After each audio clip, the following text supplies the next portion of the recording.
Good morning students. महाविद्यालय के YouTube channel पर आप सभी का हार्दिक स्वागत है। पीछे के दो वीडियो में अपन राजनीति विज्ञान के परंपरागत और आधुनिक दृष्टिकोण का अध्ययन कर चुके हैं। उसी कड़ी में आगे बढ़ते हुए आज हम व्यवहारवाद के बारे में पढ़ेंगे कि व्यवहारवाद है क्या। कि सेकंड वर्ल्ड वॉर के बाद यानी द्वितीय महायुद्ध के पश्चात परंपरागत राजनीति के विरोध में एक व्यापक क्रांति शुरू हुई। क्यों हुई? क्योंकि अब बेसिकली अगर अपन बात करें तो क्योंकि दो विश्व युद्ध हो चुके थे। राजनीति का जो अगर अपन उद्देश्यों की मूल उद्देश्यों की बात करें तो राजनीति का जो मुख्य उद्देश्य है वो है शांति की स्थापना, यानी युद्ध जहाँ शुरू होता है वहाँ पर राजनीति खत्म हो जाती है। ये जनरली माना जाता है कि राजनीति फेल होने पर ही युद्ध होता है। तो दो विश्व युद्ध हो चुके थे जिनको राजनीति टाल नहीं पाई थी, परंपरागत जो राजनीतिक थी वो टाल नहीं पाई थी। तो तात्कालिक जो विचारक थे उनको लगा कि इस राजनीति ये जो वर्तमान की जो राजनीति है इसको बदलाव की आवश्यकता है। तो उस परंपरागत राजनीति के विरोध में एक व्यापक क्रांति मतलब शुरू हुई। समाज विज्ञान के सभी विषय इस क्रांति से प्रभावित हुए और इस क्रांति को व्यवहारवाद का नाम दिया गया। क्योंकि मतलब सब सारे के सारे विषय, ऐसा कोई सब्जेक्ट नहीं था जो व्यवहारवादी क्रांति से प्रभावित नहीं हुआ। व्यवहारवादी जो उपागम था या क्रांति या उपागम जिसको अपन बोलते हैं, वो एक नए राजनीति विज्ञान से इतना अधिक जुड़ा हुआ था कि हम इसको वैज्ञानिक अध्ययन का सहचर भी कहा जा सकता था। क्योंकि इसमें मतलब जो व्यवहारवाद था वो एक बौद्धिक प्रवृत्ति, एक प्रकार की एक बौद्धिक प्रवृत्ति थी जिसमें एक इसे एक निश्चित आंदोलन कहा जा सकता था। और हम इसे अमेरिकी राजनीति विज्ञान की जो जटिल विचारधारा है उसके साथ भी जोड़ सकते थे। तो राजनीति विज्ञान में व्यवहारवाद जो है वो आधुनिक प्रयासों और दृष्टिकोण की देन थी।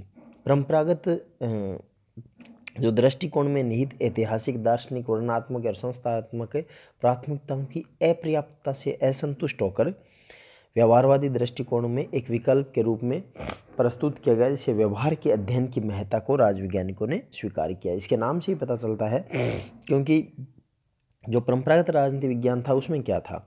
परंपरागत राजनीति विज्ञान का जो अध्ययन के जो तरीके थे वो अपन ने देखा था कि ऐतिहासिक, दार्शनिक, वर्णनात्मक और संस्थागत जो तरीके थे उनको प्राथमिकता दी गई थी। तो उनके स्थान पर अब मानव व्यवहार के अध्ययन पर बल दिया गया और इसी के स्वरूप को स्वीकार किया गया। और तो राजनीति विज्ञान के संदर्भ में व्यवहारवाद ने अपना मुख्य जो व्यवहार जो मतलब ध्यान है वो राजनीतिक व्यवहार पर केंद्रित किया। व्यवहारवाद ने जो है वो क्या है कि अनुभवात्मक शोध है उस पर और प्रविधियों के निरंतर सुधार में विश्वास रखता है। और यह अनुभवात्मक और क्रियात्मक है, यानी जिसमें व्यक्तिनिष्ठ मूल्यों, मानवीय विवरणों और कल्पनाओं का कोई स्थान नहीं है। और इस दृष्टि से व्यवहारवाद है वो परंपरावादियों से बिल्कुल अलग भी है और राजनीति विज्ञान को राज्य की कानूनी और दार्शनिक सीमाओं में बांधने के लिए भी तैयार नहीं है। कुल मिलाकर के अगर अपन निचोड़ के रूप में बात करें तो व्यवहारवाद को अपन इस रूप में देख सकते हैं कि व्यवहारवाद जो है वो वर्तमान राजनीति में मानवीय व्यवहार को ध्यान में रखकर परंपरागत जितने भी विषय थे या परंपरागत जितने भी जिन चीज़ों की बात परंपरागत राजनीति करती है उन समस्त चीज़ों को छोड़ करके और एक नए स्वरूप में ही वो राजनीति विज्ञान को ढालना चाह रहे हैं, जिसमें विभिन्न तरीके के विभिन्न तरीके निकाले हैं जिनके माध्यम से वो राजनीति को एक व्यवस्थित दिशा के नाम से देना जाता है। अब अगर अपन बेसिकली आप मतलब समझ गए कि व्यवहारवाद का तात्पर्य क्या था। व्यवहारवाद का तात्पर्य जो परंपरागत जो जितने भी जो चीज़ें थी परंपरागत, उन समस्त चीज़ों को छोड़ करके और एक नवीन अध्ययन पद्धति जिसमें तथ्यों के स्थान पर मूल्यों पर बल दिया गया, मूल्यों के स्थान पर तथ्यों पर बल दिया गया और राजनीति को विज्ञान बनाने की एक जो परंपरा थी उसको जीवित किया गया, उससे उसी की तरफ बल दिया गया, यूँ मान सकते। अब व्यवहारवादी उपागम का विकास कैसे हुआ, अब ध्यान देने वाली जो चीज़ है वो है कि जो व्यवहारवादी उपागम है उसका विकास कैसे हुआ। दो किताबें थी, ह्यूमन नेचर इन पॉलिटिक्स 1908 में आई हुई किताब है ये, सन 1908।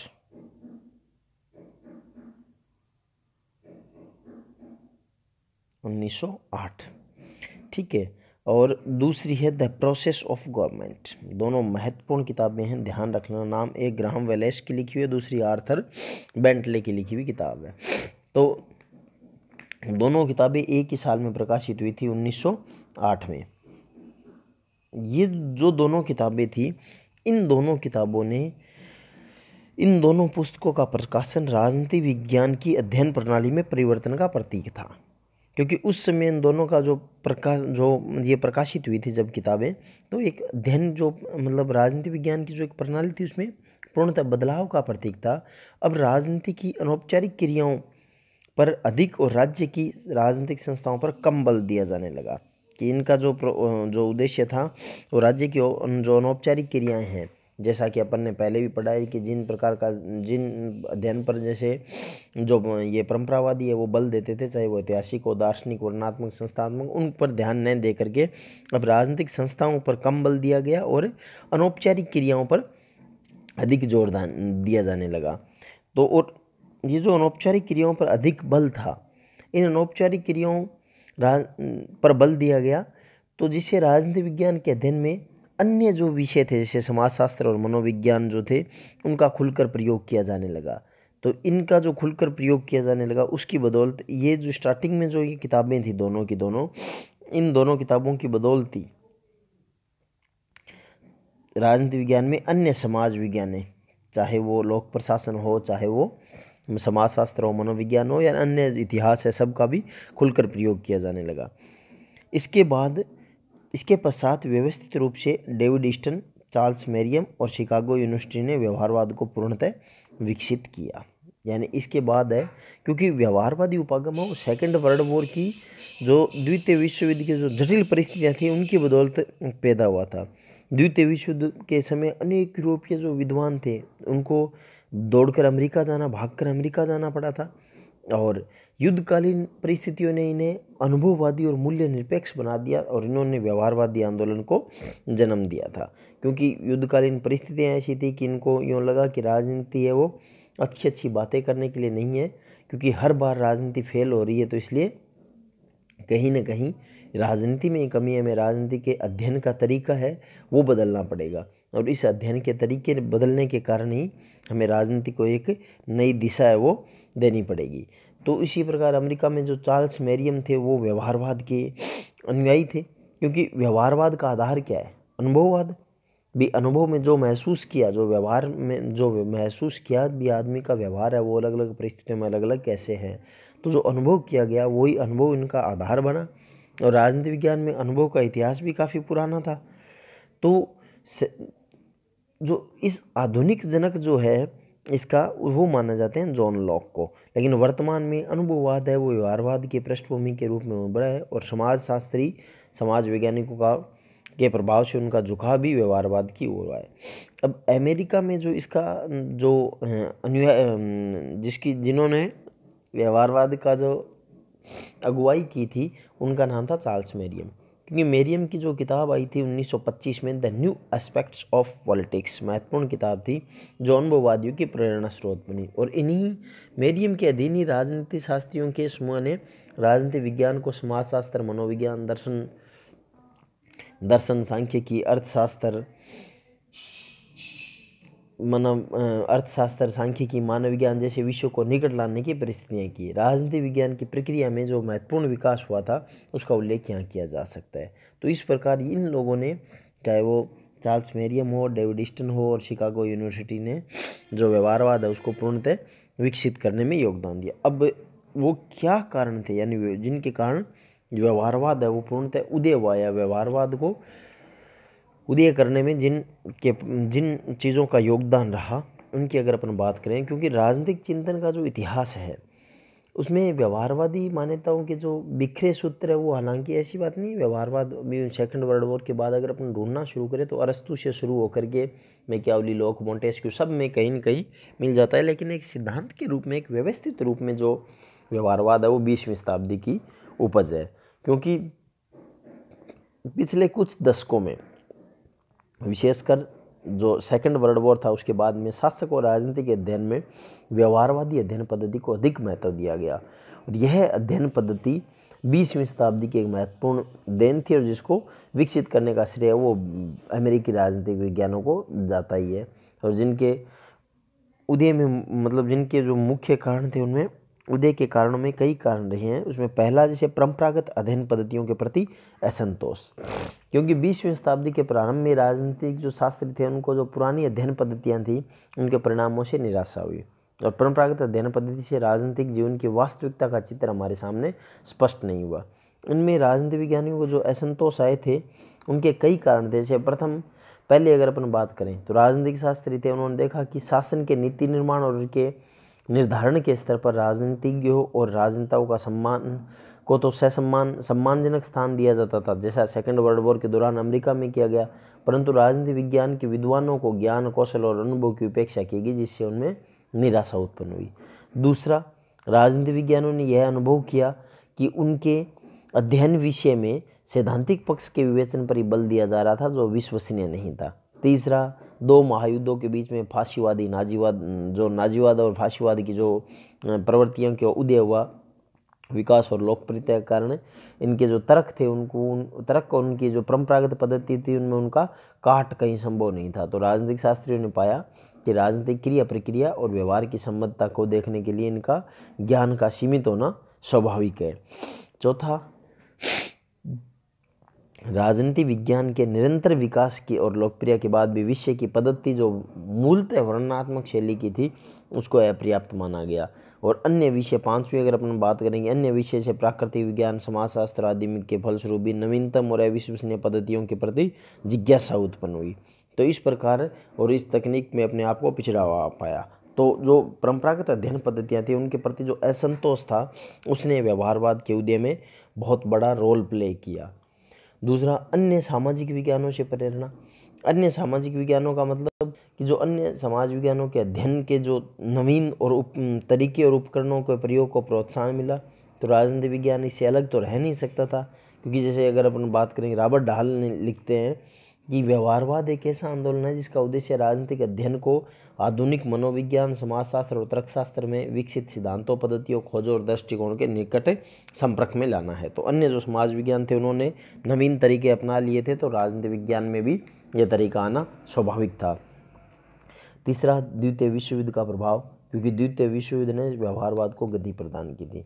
युद्धकालीन घटनाओं ने राजनीतिक शास्त्रियों के मन में यह बात बैठा दी थी कि राजनीतिक जीवन की जटिलताओं को पूरी तरह से समझने के लिए संस्था और उनकी संरचनाओं के अध्ययन की से आगे बढ़ करके उनकी संस्थाओं और कार्य करने वाले व्यक्तियों के व्यवहार का अध्ययन करना पड़ेगा। सेकेंड वर्ल्ड वॉर ने ये बात बहुत अच्छे तरीके से तय कर दी थी और नवीन अध्ययन पद्धतियों का प्रयोग। अब सेकेंड वर्ल्ड वॉर के बाद जो दशकों में जो राजनीति विज्ञान के क्षेत्र में एक विचार बल पर पकड़ता गया था कि राजनीतिक शास्त्र में नवीन अध्ययन पद्धतियों को स्थान देना होगा। परीक्षण, उपकरण, सर्वेक्षण और पद्धतियों और सांख्यिकी विश्लेषणों और गणितीय प्रारूपों जैसी पद्धतियों के जैसी विधियों के बढ़ते हुए प्रयोग ने राजनीति विज्ञान को वस्तुनिष्ठ बना करके व्यवहारवाद को अपने आप आगे ले आए। तो ये जो 3-4 मुख्य कारण थे जिनकी बदौलत व्यवहारवाद का उदय हुआ था। अब व्यवहारवाद के लक्षण यानी इसकी मूल मान्यताएं क्या है। जैसे पहला कि व्यवहारवादी ये मानते हैं कि भी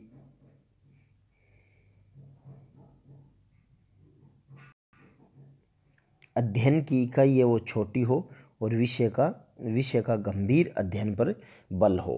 क्योंकि व्यवहारवाद है वो क्या कहते हैं कि अध्ययन की इकाई है यानी यूनिट ऑफ स्टडी है वो मतलब बहुत ज़्यादा बड़ी न होकर के छोटी छोटी होनी चाहिए और उनको बहुत ढंग से अध्ययन किया जाना चाहिए ताकि अध्ययन और विश्लेषण को प्राथमिकता दी जाए। दूसरा, व्यक्ति समूह के व्यवहार का अध्ययन। यहाँ पर आकर के व्यवहारवाद है वो संस्थाओं के अध्ययन पर ध्यान नहीं देता है, वो सिर्फ व्यक्तियों के समूह के व्यवहार का अध्ययन करता है। एकांकी जो संस्थागत अध्ययन है अपर्याप्त और असंतोषजनक रहेगा, इसलिए व्यक्ति के व्यवहार का अध्ययन जरूरी है, क्योंकि संस्थाओं की कार्य प्रणाली है वो व्यक्तियों से निर्धारित होती है। संस्था के अंदर काम करने वाले व्यक्ति है वो ही डिसाइड करेंगे कि कौन सी संस्था है वो किस तरीके का काम करेगी। और फिर अध्ययन और शोध सिद्धांत निर्माण से प्रेरित हो, क्योंकि सिद्धांत निर्माण सर्वोच्च स्तर का समय और व्यापक सामान्यीकरण के अनुरूप होना चाहिए। कार्य कारण का संबंध डिसाइड होना चाहिए। व्यवहारवाद की जो सबसे बड़ी जो विशेषता थी वो थी सिद्धांत का प्रयोग और इसमें तथ्यों की खोज और उनकी व्याख्या एक सिद्धांत के अंतर्गत करते हैं। तो इस प्रकार जो सिद्धांत का निर्माण है, अध्ययन और जो शोध है वो सिद्धांत निर्माण के अनुसार प्रेरित होना चाहिए।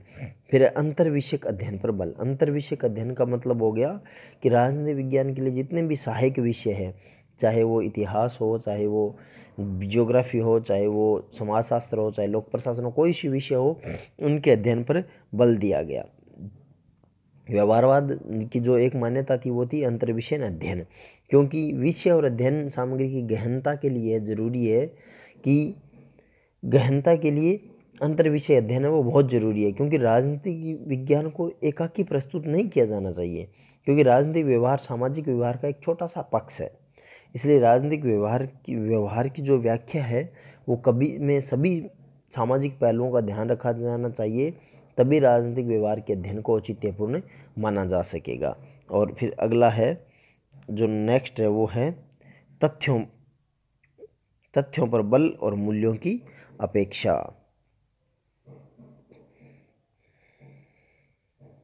तथ्यों पर बल और मूल्यों की अपेक्षा, क्योंकि जो व्यवहार है वो व्यवहारवादी है, वो ये मानते हैं कि तथ्य होने चाहिए। तथ्य का मतलब फैक्ट होने चाहिए, मतलब जो शोधकर्ता है उनके पास में तथ्य होने चाहिए जिनको एक चीज़ से दूसरी चीज़ के साथ कोरिलेट किया जा सके। मूल्यों पर यानी कोई चीज़ है उसकी वास्तव में वो क्या है उससे कोई लेना, मतलब उसका इफेक्ट क्या है उससे कोई लेना देना नहीं है, लेकिन व्यवहार में वो कितना संभव है इस चीज़ पर ध्यान दिया जाना चाहिए। और यही चीज़ें हैं जो राजनीतिक विज्ञान को एक विज्ञान का रूप दिला सकती है। बाकी अन्य चीज़ों में ये सारी चीज़ें व्यवहार में संभव नहीं है, क्योंकि जब तक तथ्य नहीं होंगे तब तक मूल्यों की अपेक्षा नहीं की जा उन तब तक मूल्यों का अध्ययन करना है वो बेकार है। तो इसलिए तथ्य और मूल्य दोनों को एक साथ अध्ययन किया जाना अत्यावश्यक है।